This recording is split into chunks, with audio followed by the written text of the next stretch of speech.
মহিলাগৰাকীৰো দুগৰাকী স্বামী হ'ব নোৱাৰে আৰু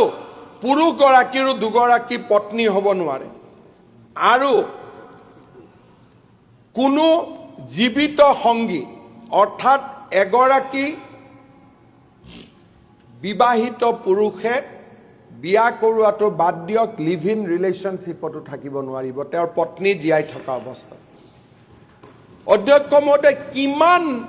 ই অকল আপোনালোকে কেতিয়াও নাভাবিব যে দিস ইজ এগেইনষ্ট ইছলাম আমাৰ বহুত হিন্দু পুৰুষ আছে যোনে বিয়া কৰাই ঘৰত পত্নী আছে কিন্তু আকৌ বেলেগৰ লগত লিভ ইন ৰিলেশ্যনশ্বিপত আছে ই অকল এই ইউচিচি ইছলামৰ বিৰুদ্ধে নহয় ইয়াৰ হিন্দু ধৰ্মৰ আপোনালোকে ঠিকে কৈছে যে বহুগামী মুছলমানতো আছে হিন্দুতো আছে আমিতো কোৱা নাই যে